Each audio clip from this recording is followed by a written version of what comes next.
And we are back here once again with another episode of the MSK show. And this is going to be episode 55. And in this episode of the MSK show, I will be having a conversation with content creator Well Read Comics. Actually, I saw him, I think, do an absolute Batman #1 comic book review. I saw the link on Twitter, but it was posted through Student of God, and I was like, wait a minute, I can't watch that yet. I have to read Absolute Batman #1 myself, because I have it over there. It's in my stack right there of like DC and Marvel comics spread over, and like indie comics I have to read too, because as you guys know, I have my own comic book channel where I review comics actually, and my goal obviously is to make sure I'm doing like comic book reviews more consistent. I'm gonna make sure that's a big thing for that channel at the end of 2024 going into 2025. So yeah, what's up, man? How are you doing?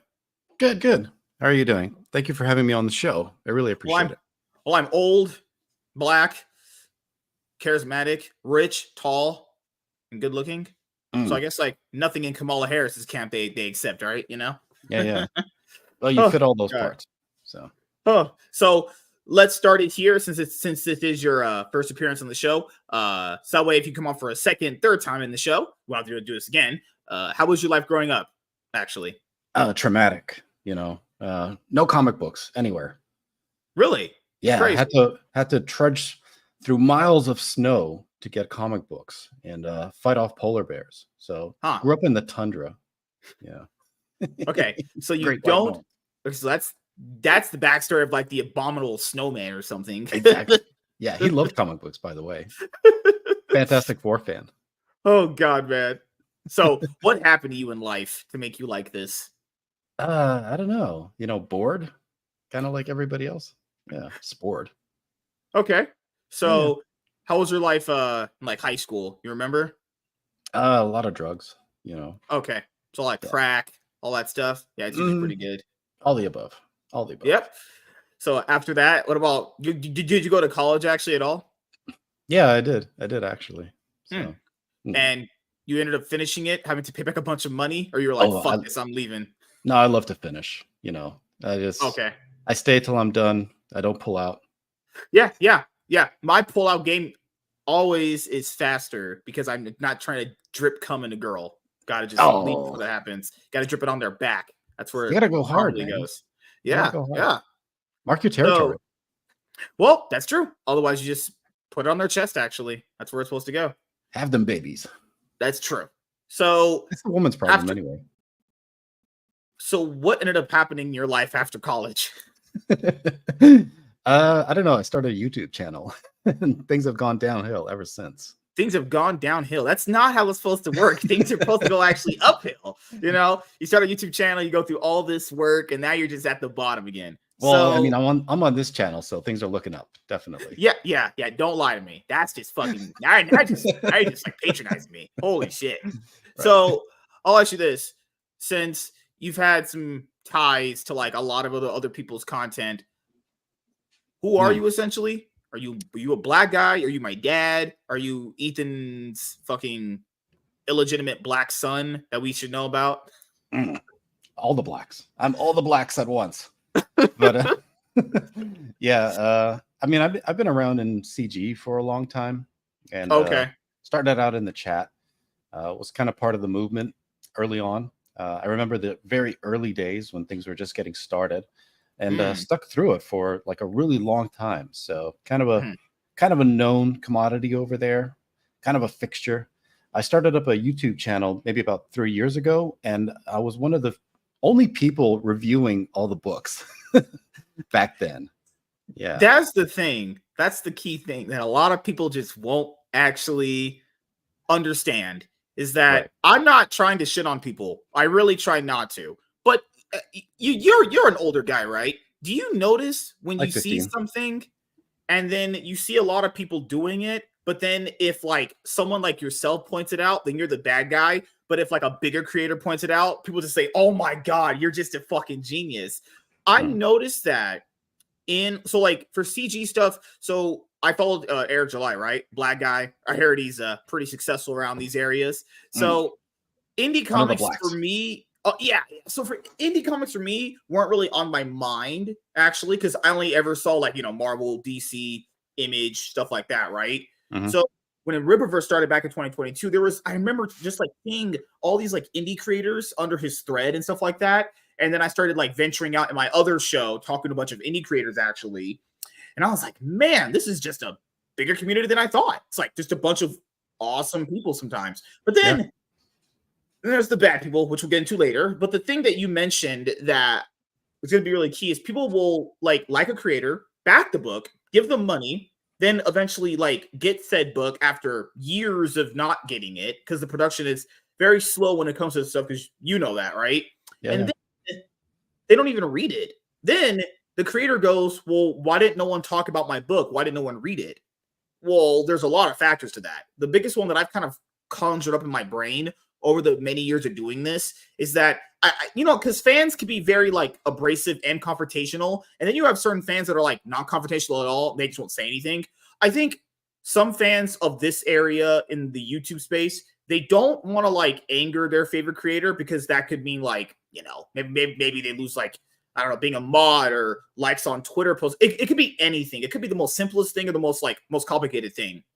Or I've always kind of factored in maybe the person that read the book, potentially if they did read it, they don't actually think the creator's good enough. Honestly, there's a lot of people out in the world that don't think you're actually good enough to entertain them in whatever medium, especially if it's a person that you have this like parasocial relationship. And I mean, Ethan brought this up a long time ago, like when he was falling out with Eric. This is one thing I did agree with him on, is that like people need to kind of read the books more. The only way the books get more traction is more people read them and actually talk about them, whether it's good or bad. It doesn't really matter, because if no one talks about them, then it's just nothing, because these things kind of live and die by word of mouth, Yeah, you hit a bunch of key points there, actually. People not talking about the books, but then if they do talk about them, who knows if they actually read them, but they're also trying to impress this creator that they have this parasocial relationship with. Mm-hmm. So how do you know if your book is any good, and how will you know what you need to do to make it better?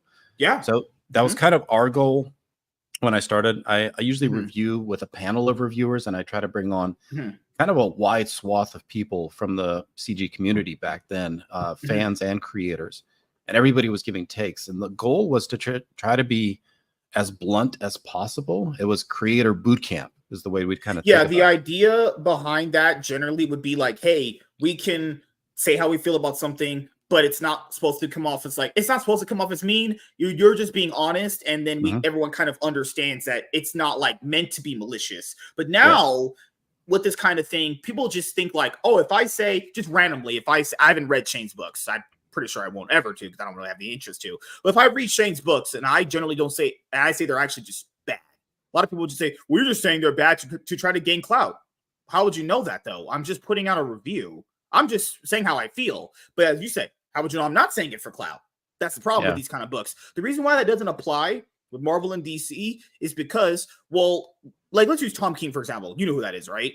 We don't have a relationship with Tom King. So if I were to read one of his books, well, I could talk about it any way I want, because I know I'm never going to interact with that guy unless he is like at a con or a signing or shit like that, right?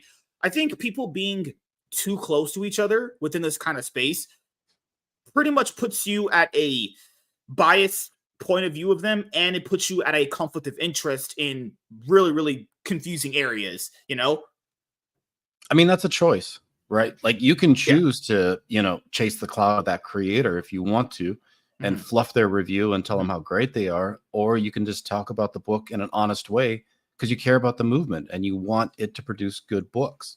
And so you might dress down a creator here or there, but it's all in the interest of making everybody better. Because I think when it comes to like talking about indie creators, so on my comic book channel, I've actually reviewed more indie stuff than actually mainstream stuff so far, right? And one of the guys I've had on the show, he actually enjoyed the criticism that me and my other partner that we do comic book reviews did. He thought it was actually pretty interesting what we actually said, because I think people's criticism is not constructive, and I don't mean like the way people think when I say it. Constructive as far as like, why do you think X thing could have been better? Panel went a certain way. Action, it could be whatever. A lot of people's criticisms are kind of based off of like really nothing. It's like really surface level. Like you'll ask them something and it'll just be like, Why do you think it's bad? Well, I just think it's bad. What the fuck that's gonna do? It does nothing. If you like, I don't think average people actually think about the things they're gonna say. It's just they're just reading shit off a script in their brain. Yeah. Well, we do hour-long reviews, so that's torture for some people to talk about a comic book for that long. But the point is, you try to drill into the book at every layer, and you try to be as honest and objective as possible. We don't try to make it personal. It's not about blood sports. Hi, Mike. Yeah.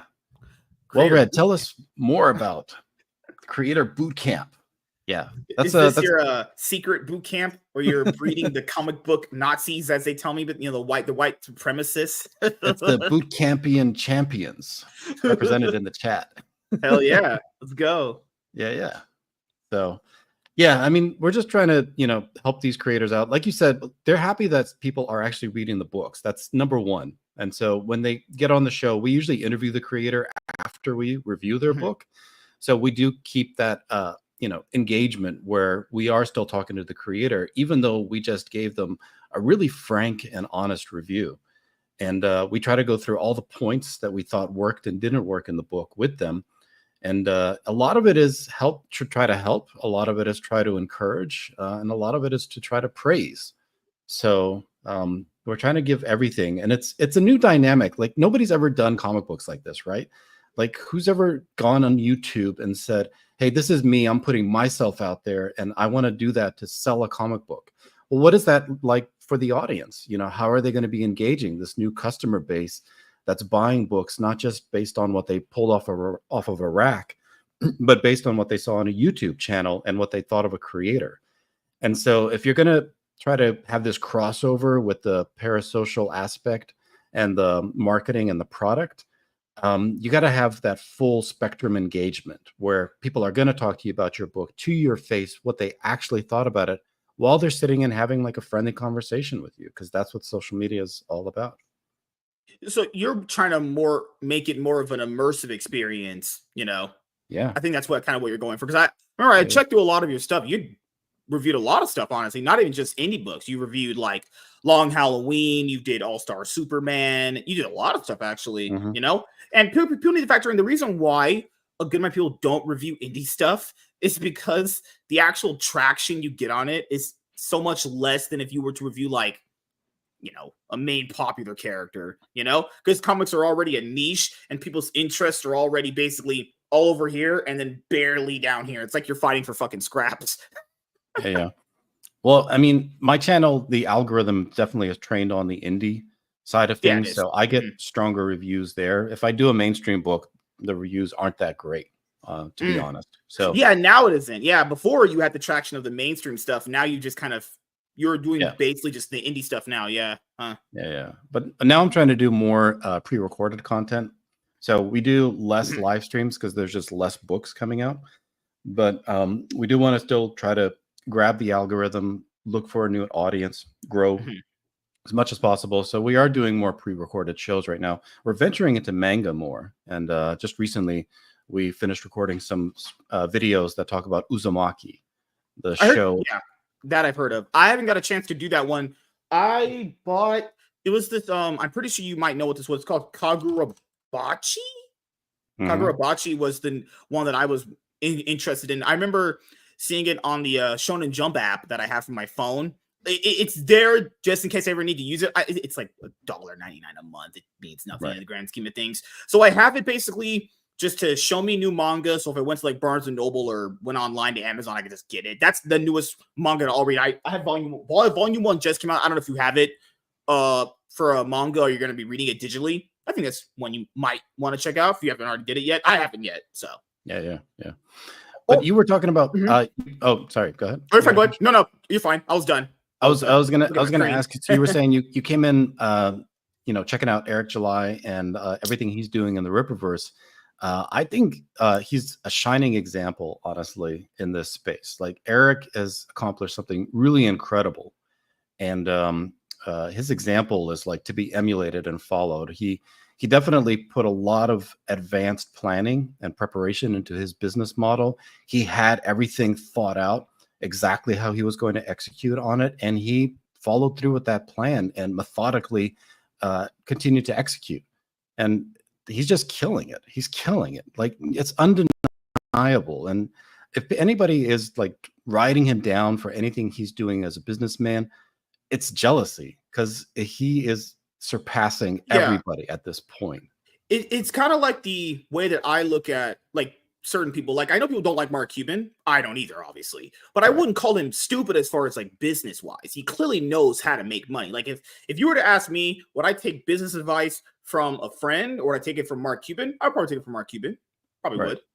He's obviously way more successful. I think people confuse, like, you cannot like somebody, but also kind of respect if they're actually successful at something. I think people never mix the two. They're like, if they don't like the person, like, well, nothing they ever done is good. It doesn't matter. I hate them. It's like, well, okay, then at that, like, you can literally learn from people you don't like.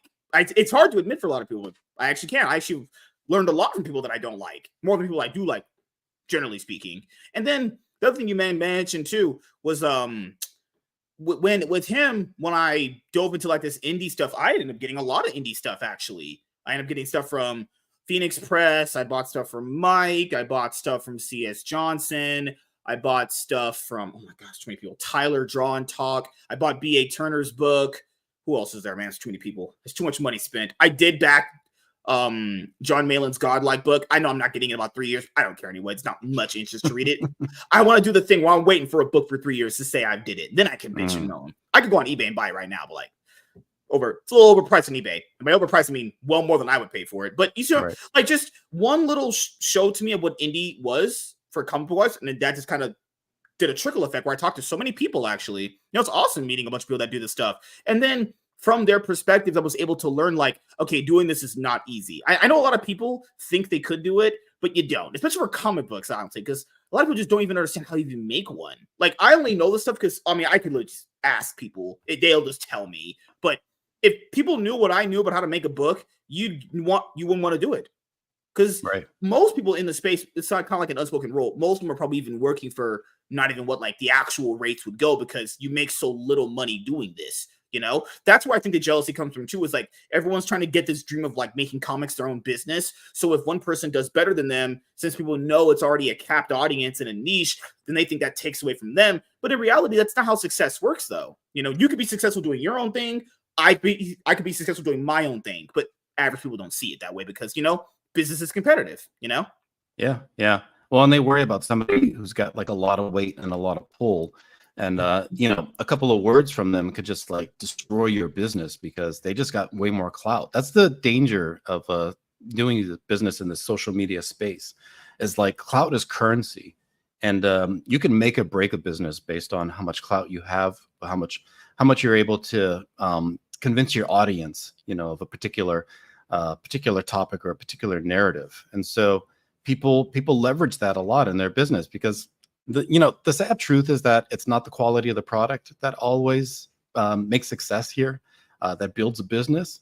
A lot of the times it's just in that engagement that people get on social media. So it's really hard to get a lot of traction as a comic book creator based on the value of the books that you're putting out and how good you are as a creator, because it's going to take time for people to pick up on that. And if they're not interested in watching your social media, they might not stick around to figure out if you're talented and actually a good creator. Yeah, the other thing you brought up too is like everyone is like, I guess from like Eric and a lot of people, they're talking about quality of book. I just want to point out to people, average people, like I'm talking like stepmoms, mom and dads that are like, you know, those school meetings that parents go to, those PETA meetings or whatever. I'm talking about that kind of person. Straight up, like the only superheroes they know are like Spider-Man, Batman, Superman, and some X-Men characters. We're talking like that level, right? Right. They themselves would not know what a quality comic book was if you actually slap them across the face with it. If it looks good to them, like the art, if it just looks good to them, they would just get it. I think a lot of people are not, they're so invested in like internet bullshit, they don't even think about what the average person wants. You know, they're thinking like in all these different random intangibles that don't make any sense. That it's not like they don't make sense. I should rephrase that. It's more like they're thinking about them way too much and not understanding that sometimes things are just very simple. You know, like the concept of Batman is pretty simple, right? Superman concept, pretty simple. Think like that sometimes. You know, a lot of people are thinking like, oh, we got to get a quality product and stuff like that. like, does the average customer even know what a quality comic book is? I'd imagine they haven't even read like 20 books, in my opinion. You know, those are art, this, art, that. There are some comic books out there that have sold that have art that is atrocious, in my opinion. Yeah. But is the average person going to be able to know what atrocious art is? Probably not. You know, like, you know, that's like on the internet, people will go like, well, you should go to a comic book shop and get a bunch of back issues to get someone new into them in. You go up to a new person and tell them what a back issue was, they don't know what the fuck you're talking about. Just saying, you know, that's kind of like the divide of like internet versus like real life. You know, I'm pretty sure you've seen it too. Yeah, absolutely. Well, I mean, that's the amazing thing about the indie space is that you can get a broad spectrum of content here, and you can get amazing quality books, and you can get absolute trash. And you shouldn't expect just like the status quo of what you're getting in the mainstream here. Even though you backed a creator and you thought that their book wasn't that great at one point, that creator is growing and developing and getting better and better. And at some point, they might put out something incredible that's going to blow you away. And if you want to support that creator and keep following up and supporting their work and reading their content, you might be the person to discover that. So that's the great thing about this space, I think. Yeah. Also, I think people need to also temper their expectations too on a lot of things. For starters, like indie books, people know that Image itself is a mainstream competitor that can also put out a bunch of indie titles, not just a bunch. Weekly, they are putting out straight up indie titles. People, you would even ask, as we know with comic books, I haven't heard of that, you know? So you're also competing with them. You're also competing with every other publisher that also puts out indie books, right? Then you're also competing with other indie publishers that are considered mainstream that have their stuff published through like distributors, right? So that would be people like Antarctic Press, Titan Books, obviously. You know, Titan Books has some pretty big titles attached to themselves, right? And then you, like, not saying you, but like the people that we're talking about are like basically, don't take this offensively, one, you're kind of like under that, you know? So you're like under, so it's like Marvel, DC, I would say Image in my opinion. But after that, you have like Dark Horse, IDW, Boom, that tier. Then you have the people that just mentioned there, and then you have that. Yeah. And then you're competing with all of them. Then you're competing with every single person in this too. You know how like underknown that is. That's like indie. You're like a butt fucking nobody. You know? Exactly. I'll put that on this because people are like, well, I can challenge Marvel and DC. You can't. You can't. No, like I don't think anyone's creating anything on the level of Spider-Man here. But you don't have to. Because that's the key thing about indie. You can create something that people consistently like and kind of know. You know, consistency is key. If you create a character that a lot of people know and it's a consistent character they can always rely on to come out as far as like a book they can read, that's good too. You know, not everything has to be like the next iconic thing ever. It's not going to happen. Like a lot of those geniuses are not going to be alive today. Let's just say that. Yeah. So I think the elephant in the room, we got to address this question is, Where is it? Yeah. It's right behind you. Damn it. Wait, it's a black guy. Oh, you got him. So it doesn't exist. Ran He away. left me. But yeah, so are you looking forward to Super Killer, Vito's book? That's the elephant in the room. Do you think I was going to read that? Well, the fair question is, that's not coming out, right? It's not coming out? Really? Ever? I really don't think it is, honestly. I've seen pages. What do you think about Vito? I don't know. He's fat, right? He's a fat Italian guy. Is he kind of gay? Easy observation. I had him. Okay, I'll be honest here. I had him on a show a long time ago. It was my Batman podcast and my other original big YouTube channel. I take it now because of hate speech, so reasons, right? I'll be honest here. I straight up lied to that man saying that book looked good. That's the only time I've ever did it. Usually someone is like, because I felt bad if I said it looked like shit. I'm not, but I don't want to say it to like, you know, crush his dreams. I didn't want to be like that, but I realized that was wrong. Yeah, like even though it is Vito and people don't like him, I realize that's wrong. It's better to just be straight up front. He's the only time I've ever did that. If I say your art's good and I like your book, that's what I mean. But that's the only time I lied. I was like, man, he told me he was happy about the artist that he just got at the moment in time. This was back like when Eric first launched the Rippaverse. Back after Eric launched that first video of saying like what do you want to do with this universe and like continuing to everything. I had him on that show. He was calling himself Italian Pepsi Man. I have no idea. It looks like crazy. Crazy, right? And then he was so happy he got an artist to do his book, and I was like, "Oh God, do I tell him?" I was like, "Man, this looks bad." And then where'd he get that artist though? You think he found him on Fiverr? Oh, the original thing he told me, he said he found him on Instagram. Okay. Now looking back, you know, who could have thunk it, right? Yeah. And then I remember just hearing things that Eric said about indie books, as far as like there are people that are like kind of in over their head and not knowing what to do, and I'm like, Oh yeah. Yeah. And then at that moment in time, I remember to myself, wait, wasn't Vito the guy in that Cuties controversy? I was like, there's no way I could trust this guy getting a book out. And like, then you ever have that feeling that you can't trust when someone could get something out, so you don't back it just because you don't trust that person in your mind that they're gonna come through with the book? I've not backed it just based off that. For me, I'll have to see if you do it, and then if you do it, I'll be like, okay, you did it. I'll give you my money now. Because there's some people I just don't trust to handle that amount of money. Glad I didn't do it with him, and his book looks so bad anyway. I wasn't gonna do it in general, you know. What about you? Yeah. Well, I honestly like I review a lot of stuff, so I back a lot of stuff. And a lot of stuff I don't really want to back, but I'm like, man, why are you doing it? No. Are you backing more like digital tiers? Or are you backing more of the physical books? I try to get digital as much as possible because I'm trying to get a review panel. Easy. Yeah. And I can show some images and stuff. And so like digital just like makes my life way more easier. But you know, a lot of people don't want to put out digital because like they're worried about piracy and they think that, you know, people are only going to give them money if they can get a physical copy. So yeah, it's not always the easiest thing, but like that's another thing too, is because people in this space think like, oh, if I don't do digital, then like if I do digital, it'll get pirated.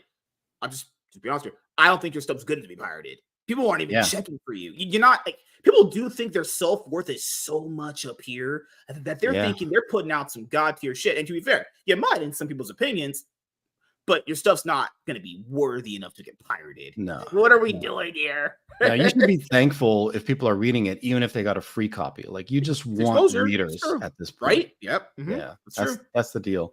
But yeah, with Vito, so you think it's wish fulfillment? You think he's only doing a book because it's his dream? Oh, I really don't know. Like back when I first talked to him on that episode, because I knew him from Andy Signor's channel, that other fat piece of shit. To me, he didn't look like a bad guy at that point. I didn't know, but the more that I've found out how petty he's been over Eric, I could only like, how could he? It makes sense why he didn't fulfill the book. It makes perfect sense why because he lives in California. You know how expensive California is, obviously. Yeah. I don't know his living situation. I don't know if he lives with people at all. I'd imagine he spent all the money. Like I know there's the rumor that he has this art tied with other people. That already tells you why I shouldn't back the book. He didn't even understand how to get his own art to be printed for his own book. Basic business stuff there, Yeah. 80K on that stuff. 80K on that book. And then I think Ethan did a closeout stream for him that got it to like 90K, I think. Man, that's a lot of people that just give the guy a lot of money and he's not going to fulfill. That's not good. Yeah, they'll never get to read Super Killer. So the story of a guy who goes around killing things. I remember he told me the first pitch for it. And he said, my hero doesn't have a dick. I'm not even kidding. I believe it. He said the hero doesn't have a dick. And I was like, well, that just sounds so stupid. Like in my brain, I was like, that sounds stupid. What does he need it for? Like, come on. It's just getting in the way. He's got to keep changing sizes on his outfits, Fucking characters. It's kicking characters like with trans or something. Like, oh my God. Kind of like Vito. Yeah. Oh my God. It's ridiculous. I wanted to read that book. I don't know. I wanted to see what Vito I think you wanted to do the whole like you'll see a bad movie in theaters to really see how bad it is. I have that too. I do that a lot too. I was like, is it really that bad? Because I really have to go like maybe it is that bad, but at least I'll have like my own view of it, Right. Yeah. I mean, it's great content. Honestly, people love it when you tear into a book in a review and it's like just rip it to shreds, and they're like, "Oh yeah, get it." Honestly, so it was funny you brought up Godlike earlier. Godlike had kind of a saga for us on why we decided to review it. There were a lot of reviews coming out, and everybody was praising that book and saying like they love Malin, on X, and he even won like best writer on some CG fan channel, the chat, and so there was like a lot of demand there for an objective review, and everybody knows we've got a lot of integrity. I make sure that people are giving their honest opinion. You have that? That's crazy. Yeah, I know it's rare. Integrity, fucking man. I thought you were just get on your knees and suck them off like everyone else does. That's fun too, but I make sure if I'm putting together a panel I have like every viewpoint represented, you know, like I'll have a fan, but then I'll have a detractor, and I make sure everybody is like getting in on this book and getting a piece of it, you know, from their point of view, so that there's a good discussion on the panel. And the fans really wanted us to do Godlike. So I was getting my DMs blown up, and finally we did it. We got pretty good views on it, but normally we have Malin on. Like I've interviewed him like at least 5 times, something like that. It's been a bunch, and he didn't want to come on for that interview. You know, he just ghosted me. So I ended up having Daniel P. Yeah, I remember he did the article on Twitter. Daniel P. Riley, right? Yeah, I know him. Yeah, he's a good guy. Yeah. I like Daniel. He's a real cool dude. And yeah, we promoted his book just a day, and just did a promo interview at the end, but he was also one of the reviewers. And it's just, that panel was like red meat, you know, was thrown to them. They laid in so hard. Everybody wanted to get it off their chest. Like everybody wanted to have their say. We had a guy on there, John Lawnbox. And I know John. Yeah. He was one of the guys that said it was one of the worst comic books he has ever read. And keep in mind, guys, John's read comics ever since he was like a little kid. He got annihilated on X for that comment. Like, it was just nuked from orbit. You know, how dare you say the book is bad? And so I brought him on, and I'm like, John, you know, have your say. Tell people exactly what you thought, why you said that, and argue it with the panel. And yeah, it was a great discussion. So I love that. Like, I want people to dig into it like that. The same thing happens for me with like even mainstream comics too. So you'll have people that will see a panel of a book, and keep in mind, guys, what I'm saying is going to apply both ways. It could be a really bad book. It could not be a really bad book. It's what people do when like their favorite content creator says something's bad. And keep in mind, I could agree that thing's probably bad, but you should probably check that thing out for yourself and see if you like it. Now, if you don't want to spend the money on it, that's fine. But it's the same thing with Absolute Batman. I haven't. I like doing these in order, so I'm going to read the DC All-In Special first, then I'll do Absolute Batman. You know, people said Absolute Batman wasn't good, but these are people that, by their own logic, by how I've had them on these shows, they said they don't read mainstream books anymore. Okay, so how would you know that book's bad then? That's disingenuous, right? Yeah. How am I supposed to take your opinion seriously when you've told me straight to my face you don't read mainstream books anymore? Okay, fine. You don't want to. That's perfectly fine. I respect your decision. So I shouldn't take nothing you say about mainstream books seriously then, right? Just pointing out, if we're going to be objective here, this should apply for any comic book ever, honestly. And if you don't want to support because your favorite content creator says it's not good, I don't agree with that, because that kind of makes you an NPC, but it's not my money. You can do whatever you want with your money. For me, if someone says something's bad, I just temper my expectations until I ever experience that thing. I'm not going to say something's bad until I actually experience, is it bad? Because, well, I want to have my own opinion on stuff, because I'm not like a bot. Yeah, people shouldn't doubt Scott Snyder's writing ability. Like, he's definitely an accomplished. He did America's Card Room. He did Court of Owls alone should kind of just simplify it. That in anyone's mind. Court of Owls is fucking great. Yeah, exactly. That's a classic and like loved universally. So, but yeah, Absolute Batman, like, it's miles beyond anything, you know, a lot of the stuff, like say 80% of the stuff that comes out in the indie space. Like, indie space, as Wild West as it is and exciting as it can be, it's got a lot of banditos out there. You know, you're not always going to get like the cowboy riding in on, you know, white shining, you know, hat and all this other stuff, trim. You know, you're not getting the best of the best necessarily. It's rare and few and far between. Most of the time, you're just getting the ragtag dregs, you know, putting out something. Then, you know, that's the risk you take. But sometimes you do find that diamond in the rough. It's definitely better than the vast majority of these books that come out in the indie space. And if it's going to be compared, though, to like the mainstream, like what the mainstream typically puts out, I wouldn't say Absolute Batman is necessarily top tier.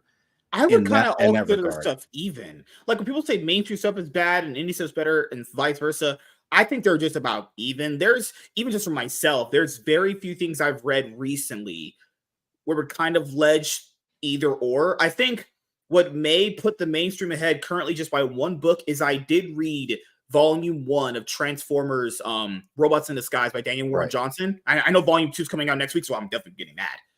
Guys, that book right there, I haven't man, that book is so fucking good. Yeah. $20, volume 1, Transformers Robot in Disguise was fucking amazing. But hey, I've read some indie stuff that was great too. It just depends, really. Like I just don't think people read enough stuff to really compare. I think some of these guys read like one book every like 5 months, and they're like, "Those are the best thing I ever read." Well, how much stuff have you actually read? Well, I just read this. Well, fuck.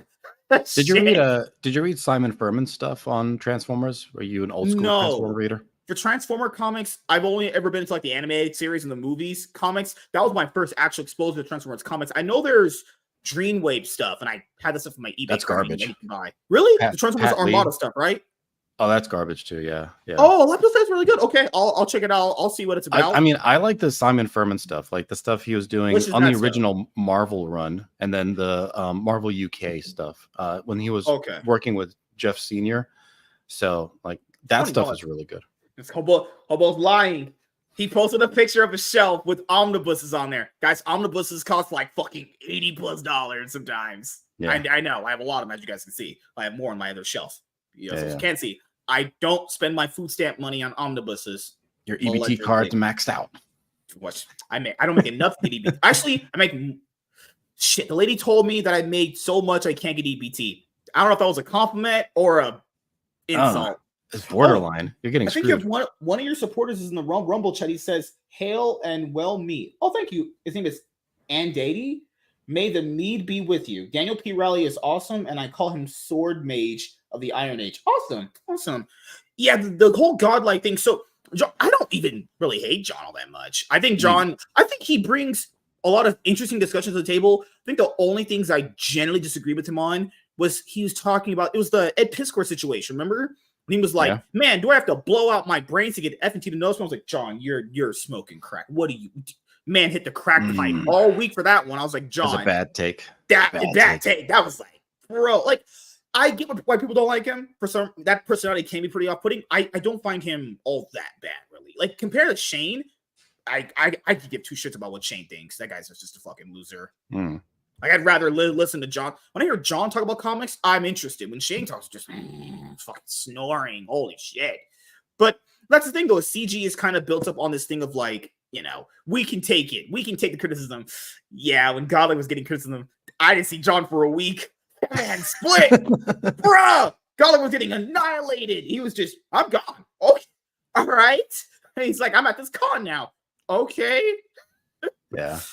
No, it's tragic. It's tragic. It's tragic that like the Rippaverse audience and the CG audience had to go at each other, and this whole dynamic evolved because Rippa was a natural extension to what CG was doing, and there was no reason why the two couldn't have like overlapped and, you know, played in the same yard, bought the same books. It didn't have to be this way, and I kind of get the reasons why people decided it needed to be this way. Like you said, it's business and it's competition, and there's a lot of insecurity in this space, worried about other people's social media and audiences affecting their sales. But you know, it wouldn't have hurt to try to at least merge the audiences. Like, it wouldn't have hurt to go the positive route and just see how it works. Do you remember there was a stream? It played for me on the autoplay because I have to have something on before I go to sleep. Mandy Summers was on I think the Real BBC with Mahler and Heels vs. Babyface just last year, talking about Oppenheimer. It was just last year some of these guys were still doing content together, or at least some extension of them was, right? And Shane did covers for Eric, you know, like, yeah, it only took what? Basically, I don't even know, a lot of events to make this happen. To be fair, I always look at it like this. Do you have a feeling in life where you know something's about to pop off, but you just can't tell when? I could kind of tell something was going to pop up. I just was like, I'll just kind of bite my tongue and wait for it. Yeah, there was tension. You know what the issue was? The issue was that Eric was trying to be cool with I don't really think it was the black thing. Otherwise, they wouldn't have worked for him. Oh, no, I'm just joking. Yeah, but no, I think Eric was trying to be cool with everybody, and they were thinking that, okay, we can be cool with Eric. Maybe this gets us in with the F&T crowd again, and maybe this gets us some clout with Jeremy and Gary, even though those bridges have been burned for a long time. That wasn't happening. Eric wasn't opening that door. Eric was keeping everybody kind of in their own corner, in their own pocket, and he was just trying to play it so that it was to his advantage from every corner. And I mean, he's a smart businessman. That's the right way to play it. But I think there were bigger expectations, and like if they were thinking, okay, we're doing covers, our covers are going to get shilled on those channels. People are going to get exposure to our work and our brands and our names. That wasn't happening. That wasn't happening. And I think that's where a lot of that animosity started to grow. And then because before that, like for me, I remember because I didn't watch Ethan at that time, but I remember that Zack Snyder GG stream. Everyone remembers that. Its thing is that I think Eric still being friends with Ethan at the time, like maybe Ethan thought, hey, maybe I could be back friends with these people. Yeah, that wasn't gonna happen after that stream. Just saying that's just not how people are. People won't be friendly. If I did that to people that I know now, because I've had a lot of friend groups, right? But if I did what he did to them on stream, they would not talk to me, and I would fully understand why. You know. Yeah. Now, can time heal all wounds? To a certain extent, I don't think they were, hating him, but it's one of those things where it's like, okay, man, you go do your thing, I do my thing, we just kind of go our separate ways. Eric was that like last bridge in that anyway, and then once that was over between Eric and Ethan, it just all went to hell after that, because then if Mandy shows up on Mauler and heals the stream now, I mean, Eric, to be honest with you, Ethan would get pretty mad. Just how it works, It's optics, people say, Yeah, and everybody had to like go to their own corners, and I don't think that was good for anybody personally. But I do think it kind of hurt the CG brand because it kind of it got focused on blood sports, and it became all about just trashing everybody around them to try to boost their own sales, and that's not what CG was ever about. Like there was a long period where CG was about reaching out and helping small creators, networking. Building a community and growing, expanding with a lot of people involved and contributing. There was a group that was part of CG War Campaign, and that was a period. Yeah, that was a period where there was like infighting and things happened where there was splitting off, and now like the whole brand is just about fighting and going after people that are considered outsiders or enemies of CG, and that's just not what it was about. That's not what the movement is based on, founded on. That's like, none of the principles are part of that, but that's kind of what it became. So it's unfortunate.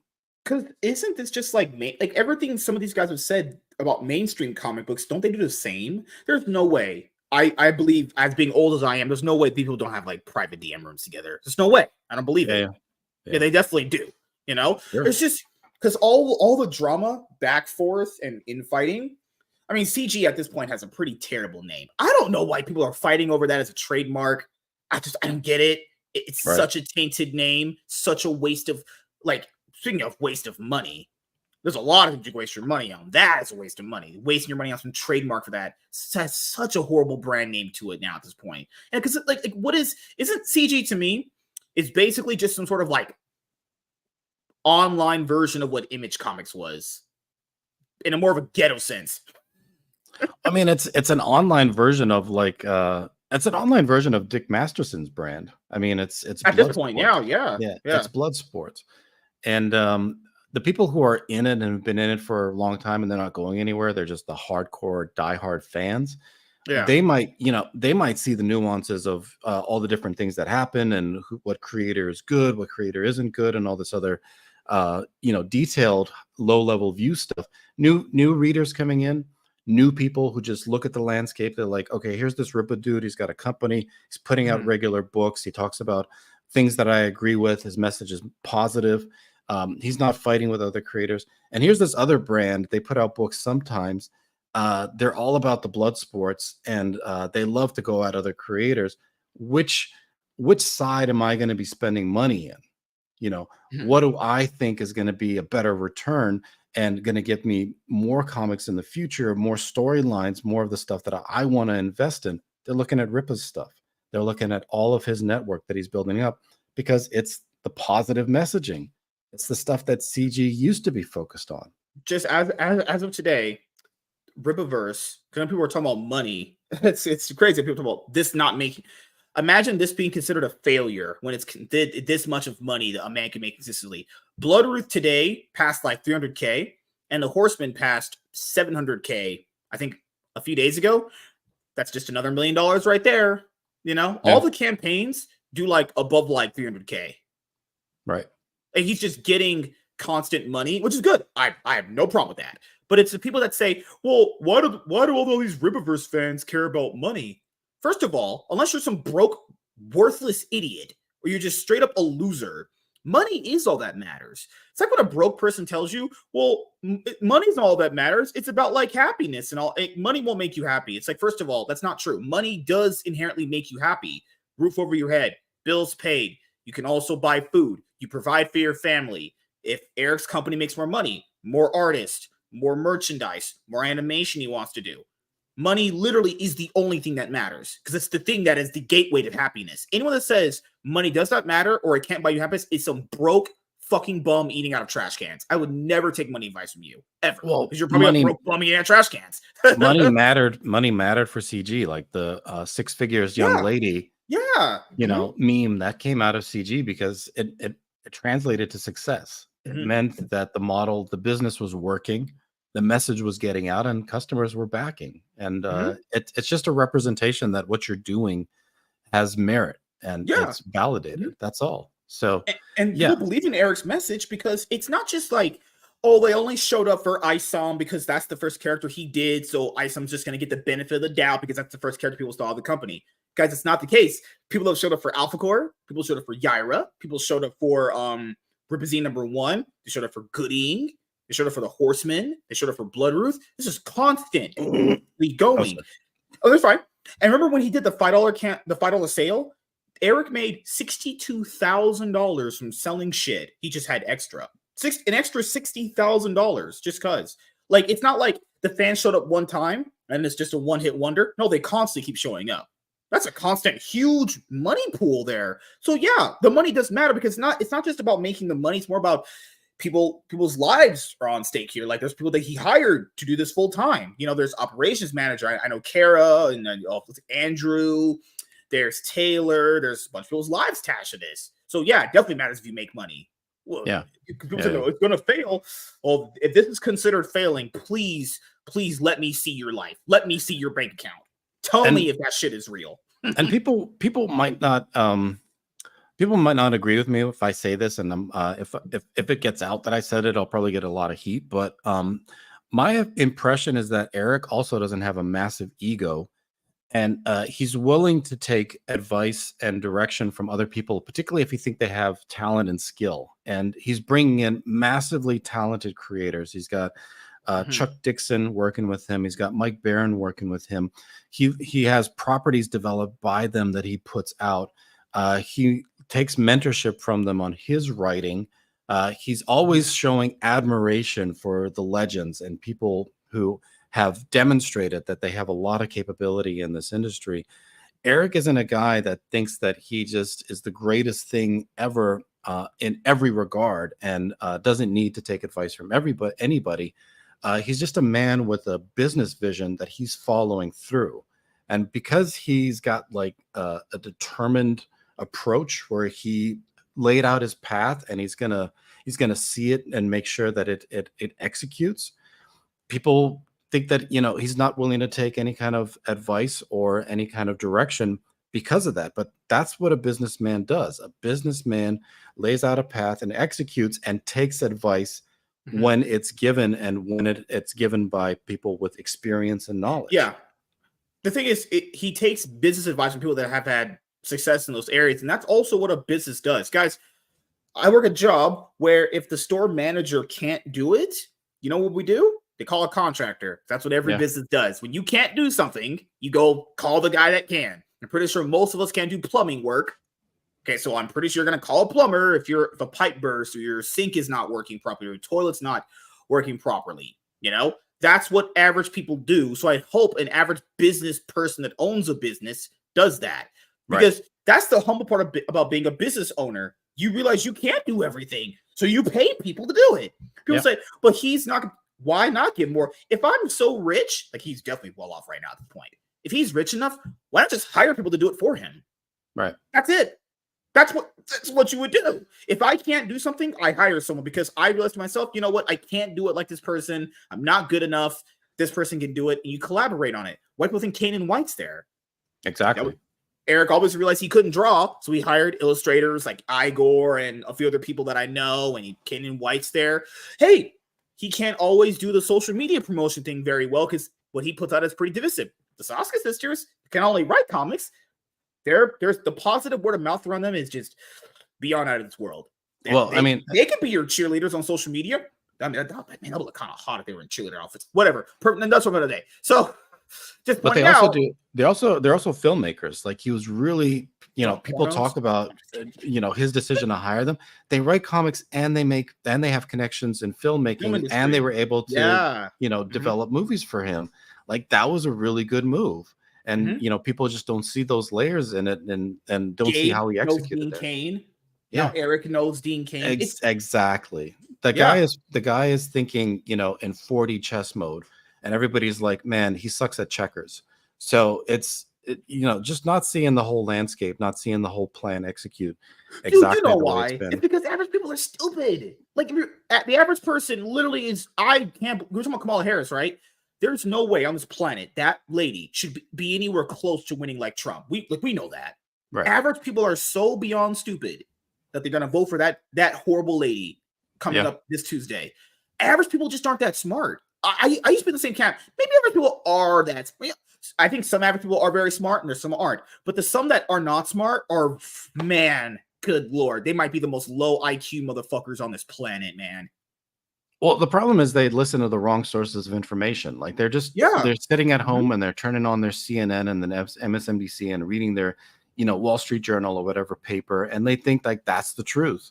They haven't woken up to the fact that like a lot of that stuff is monopolized and controlled. They need to go out and do some research. Like I know it's going to take a little extra effort and you got to do some work, but nowadays to get real information, you got to put in the effort to find it. And most people don't want to do that. They don't even know they have to do it. So it's the same thing, in the indie space. Unfortunately, like I know you like hearing, your favorite, social media influencer tell you what to think about things. You got to go out and listen to everybody's perspective, and you got to do some research and figure out the truth behind things. And not I even do it on movies too. So like movies, I didn't think Joker 2 was all that good. But if someone liked it, like there was a guy that I had on that liked it, I want to hear his perspective on why he liked it, because the best thing you can do to grow as a person is hearing multiple perspectives. You don't have to change your own, but to hone in and reinforce your own to understand why they came to their perspective, that's helped me a lot too. Yeah, and then Eric, like he's got a whole team behind him. He's got Andrew, who's like an awesome dude. He's been on my channel reviewing books before. Like him a lot. He's got Caro. She's great. Interacted with her a bunch of times. Opened the door for me too. And it's like there's a lot of great people that work with Eric. Eric is willing to delegate and give people the responsibility to make sure that they're all sharing his vision and ensuring the success of his company together. So Eric is not some megalomaniac, like I'm doing all of this and I'm the greatest writer and I'm the greatest creative director and I'm the greatest everything. He knows how to utilize people who have strengths and recognize those strengths and trust them with responsibility to fulfill his vision together. Yeah, it's another thing to see because, recently there was a thing about Eric where people had said, oh my God, he's eating up so much of the fan base. Guys, do you know what we just said earlier? So, like, if you had Marvel, DC, Image, and then the other tier, and then the other tier, and then we have you guys, well, Eric would be kind of like on the level that you would think of like Antarctic Press or Titan Books or people like that, like right up there. He's like around the level of like Iconic Comics, who does the Comet America series.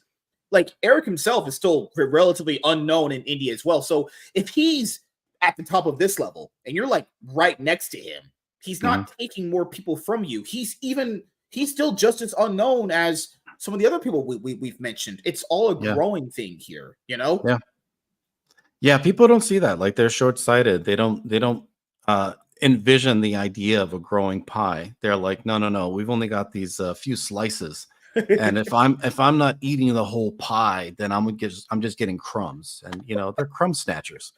They Oh eventually god. just become crumb snatchers. What's So your favorite pie? Mine's pumpkin and sweet potato. I love cherry pie. Sweet Oh cherry pie. no, I think you're talking about vagina. What is your actual favorite pie?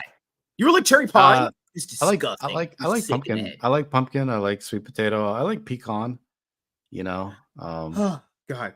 Sweet pecan pie? I never had sweet pecan pie. Huh. Gotta try oh it. yeah. Does it taste You like never my had wife? you never had pecan pie, really? I've had like certain pecan flavored things, but pecan pie, It's no, it's I've the never had it's the it. pie that got nuts in it. You like Oh, nuts? nuts. Fresh nuts. Hell Yeah, yeah. yeah. Love it. So what do you think's gonna happen when it comes to like some of these campaigns that like Ethan does? That he just opens them up, and we know these aren't getting fulfilled until like we might have you might have more kids by the time this happens, honestly. You know? Like, because remember, he's kind of like the face of a lot of this stuff for CG. So if he does something bad, then anyone that's like good in CG gets dragged down with him. Because I've seen people in CG fulfill their books very well. Mike does, Graham Nolan does. They're very big on getting their books done. So what do you think about that? About him fulfilling his campaigns. Uh, yeah, I mean, Fulfilling, that's an understatement. yeah. I That's a, know, like that's a Ethan. joke. Ethan got a lot of flack for Wrecked Planet, but Mhm. at the time when he was delaying fulfilling that book, I was one of the people who encouraged him to keep working on it because Ethan wanted to in the indie space. You have these creators that grow. Ethan wanted to put out something that was going to be monumental and significant, have an impact in the indie space. He rewrote that thing. There were a bunch of deleted pages, and I know there were multiple drafts. So, yeah, it Mhm. took a long time to come out, but Ethan did put a lot of effort and rework that book a lot. So, I don't want to write him down for fulfillment because I kind of understand why that book took the time that it did. Mhm. These other projects that are coming out, Ethan's honestly got a lot on his plate. And for me, like I don't want to ride down anybody's business. Like it's tough enough in this indie space, and everybody's losing money and having a hard time. The economy's real tight. You guys got to go out there. You got to grind, do what you can to be successful. But just the blood sports and the hating. Don't be a hater. Stop the haterade. Stop the Yeah. haterade. Focus on your own. Focus on your own product. Focus on your own customers. I hope he does fulfill this stuff. I'd love to see it. I'd love to review it, and I've definitely been backing everything because it's going to be on my channel at some point. Mhm. But I really hope that people can just move past this new atmosphere that got built here, and honestly, like look to the way Eric runs his business, his Yeah. model. It's a growth oriented Mhm. business model. You're putting out positive messaging. You're bringing customers to you. They feel reassured that you're a guy who's going to be treating people with respect. If they Mhm. come to you with concerns or questions about their product, it's not going to turn into some kind of like social media dust up. The dude wants to be legit, and that's the brand that he's presenting. Look at that and look at the reasons why it's successful and try to emulate it. Whatever Dick Masterson does works for Dick Masterson. Dick Masterson wants the Bloodsport audience. Like he wants the people that are there to just laugh at everybody's failures and look at them in the gutter and get a chuckle out of that. That's not selling books. That's just not selling books. And I really Mhm. hope people wake up out of that mindset.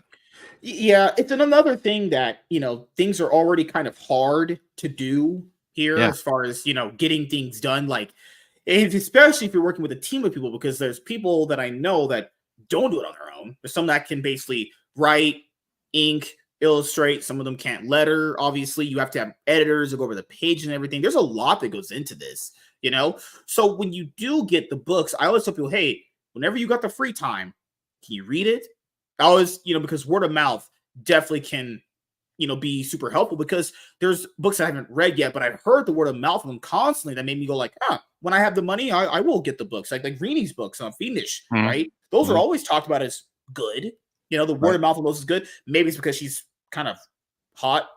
Maybe it's why people read them, but doesn't matter. Girls just kind of have it easy like that. Usually Yeah. just read their shit. But hey, it travels around that. The books are good. People like Common America. Word travels around the books are good. but it all comes from the fans reading the books. This thing of like, hey, I back the book, I give you money, but I don't read it because I probably don't think you're good at creating anything. Doesn't help anything. I mean, I guess it helps as far as like making the person's business sustainable. Like, I'm not knocking that, but like the other part of not reading the material is almost as worse because then that person's material, that content you like, doesn't get a chance to grow. You know? Yeah. Rini's awesome. She's another person who puts out a positive message and wants to live and die by her talent. You know, not by the people that she stepped over to get to where she's at. So I hung out with her in Tampa Bay. I was one of the people that went to the Tampa Bay Comic Con. Awesome. Yeah, you know, like the whole Dungeoneer story. So, God. Yeah, I was there for that. So I didn't go to the dungeon, but I was another stupid story too. Like I was like, some of the drama just so like, you know, some of that drama is so stupid. Like, my God, a few people went to a sex dungeon. All right, like, did they go to a Diddy party? Like, bruh, it wasn't even all that. Like, some of the stuff that it gets perpetuated as drama is not even that serious. No. It's just stupid. Okay, some people went to a sex dungeon.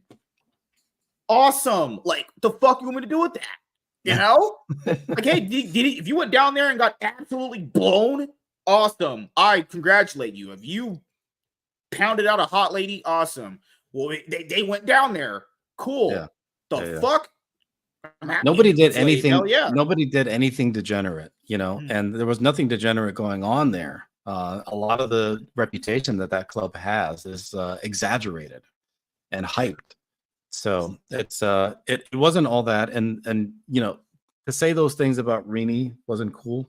Rini definitely, she was like in part of orgies or something. Well, I mean, just the fact that suggesting she was even going there, like that's her scene. You know what I'm saying? Even like she did. Who cares? It doesn't change anything if she was. She's not that way at all, and she's not she's not trying to have that brand associated with the books that she puts out, the company that she's building. Yeah. She's cool, she's down to earth, and she's just like decent, you know, just a decent artist, decent person. And so she doesn't want to be smeared with that stuff. She wants to be known for her talents and her books. The books are good. And you know, she's talented. A lot of low IQ people, when they hear that she would do something like that, I don't think she would either. I've talked to her on Vaughn's show one time, and she follows me too. She's a great girl. I personally don't think she would. And it's the thing of like, when someone hears that she did, without even knowing her, they just think that she's that kind of person now because one person said it. Yeah. You know? Exactly. That's exactly what I'm saying. You know what I mean? Like that reputation would follow a person and taint them. You know what I mean? And like, if she's building a business and she's trying to attract customers, she doesn't want to be known as like the chick that's going to, you know, draw dirty pictures for you or something like that because she's freaky deaky or whatever. Like, she's not that. So yeah, get it out of your mind. Oh, you perverts in the chat. I can't believe there's people that do 8-hour streams about Eric. That's crazy. I could not sit on stream for 8 hours talking about one person constantly, daily, weekly. No way. Everything with Eric, it's so weird. Everything he tweets, says in a video, does for the Rippaverse is constantly just under a microscope. That's ridiculous. It is. Honestly, it's not even the same way people interact with content. It's just obsessive and weird. And they're saying they're not fans. People should be cheering for his success because he's growing this space. Like for you, when you're saying you're checking out Eric's stuff, and then you come out and you check out the indie scene and you buy a bunch of books, like he's a gateway, you know, and you want that gate to be wide open and as big as possible. And the more he's successful, the more books are being sold in the indie space, particularly anything he decides to shine a light on. And why wouldn't you try to be in his good graces and on the team? You know, like, why wouldn't you try to be cool with the dude? Because maybe he'll give you a shout out, maybe he'll give you a retweet, and that just helps your business. So it doesn't make any sense. Like, it's just like low. Oh, Ripasend guy, the person in the Rumble chat said, I like his Ripasend marketing that is aimed to helping up and coming writers and artists with their projects. Oh, I know a drink is crazy. I have had him on the show before. I gotta have him on again for another first appearance on this show. But yeah, I know Royce does an awesome job over there with the Iron Age Nights podcast. You know, Yeah. this is comic book shop Wednesdays for indies. You know, I always tell people this, you know, just broaden your horizons when it comes to indie comics. I know some people, they're like, how just get a book that you've never heard of from a creator you probably never heard of. That supports them. You know, Exactly. People don't even know what Radiant Black is, and that's from Kyle Higgins, and he's done plenty of high profile work for some people. You know? Yeah, exactly. Like a lot of big name creators come into this space, and they don't do as well as a lot of the people who know how to utilize the strength of this space, know how to like engage with their audience and build social media. So you look at these examples like Eric July, like Ethan, you know, from the early days. He knew exactly how to engage his audience and build a relationship and stay on message and stay positive. And that grew the space, that grew the business model. And you know, moving away from that, it's going to hurt everybody. And big creators that come in, the big name doesn't sell you. The big name doesn't sell you. You got to know how to be that social media persona, the influencer. And you got to look to these good examples to make sure that you're successful when you're trying to execute on that. Yeah. I also think another thing that people could do when selling their book, especially when I know you've had these guys on your show, so I know I've had a fair amount of mine. There was, okay, I'm not bashing this person because it might have been their first time, so it's fine. Happens.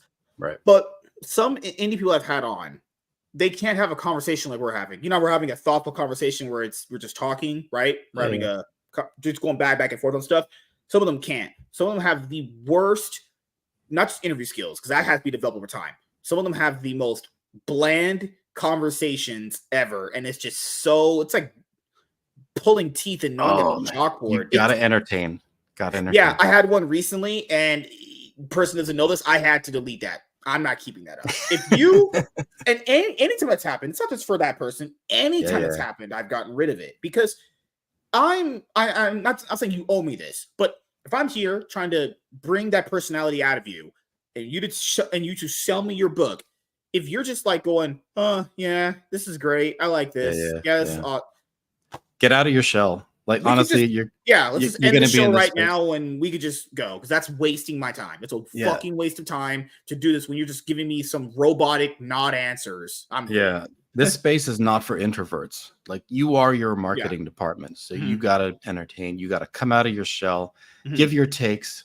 You know, make mistakes. Say some dumb stuff, whatever. But like just talk, just engage, just try to be, this, man. Some animated. Can't talk well at all, and not even just talk well. They've never thought in their thoughts why they think a certain thing, and it just it comes off so robotic. And it's guys, that's not good for a show.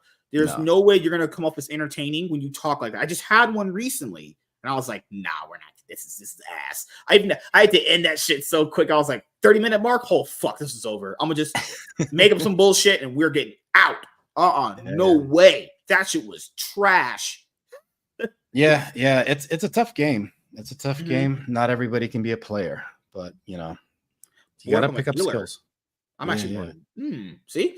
But yes, a few more things to ask you because I know it's a little bit late for you on your end. So the first thing I'll ask you is, do you have anything planned coming up for 2024, going into 2025, that you want to let the audience know about?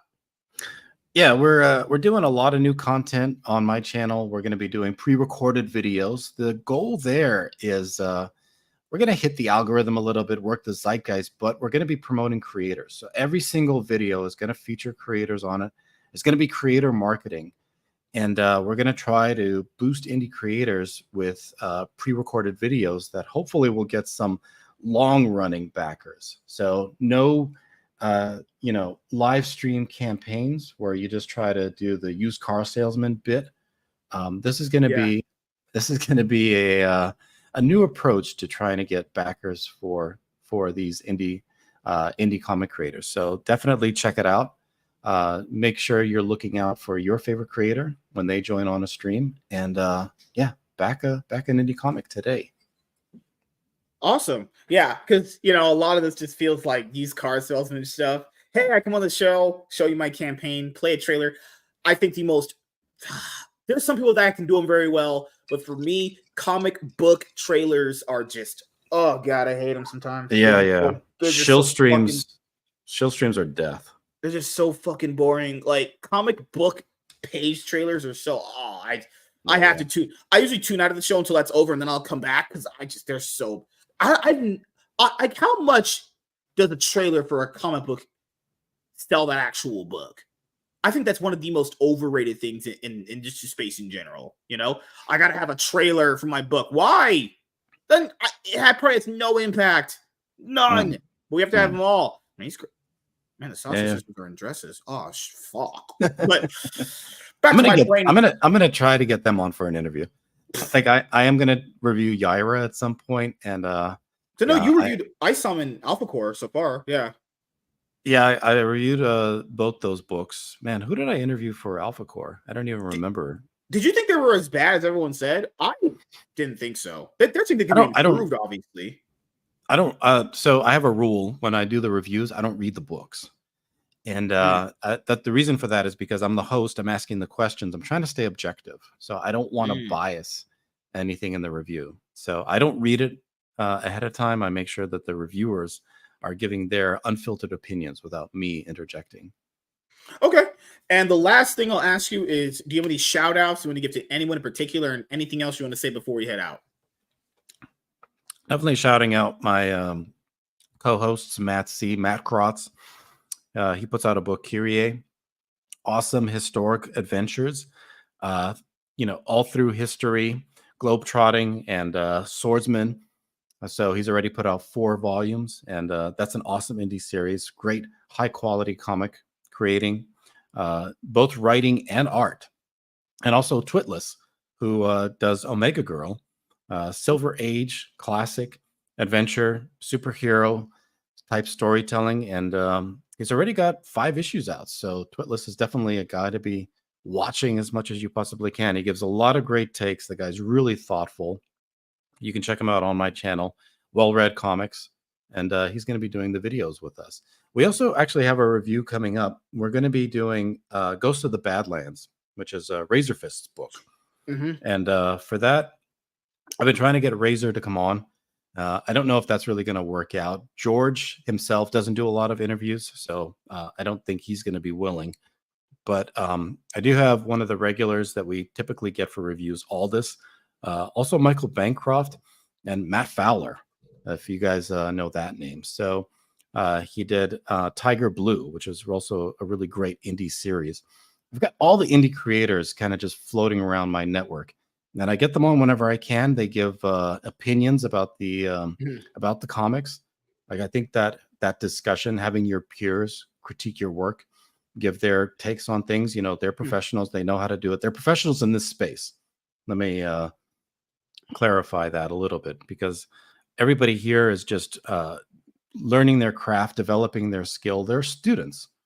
But as a student, when you're doing work and you're actually putting out product, you've got some expertise, and they're all sharing that expertise. So they come on my channel, and they make sure to help each other out and pass on some knowledge. So check that out.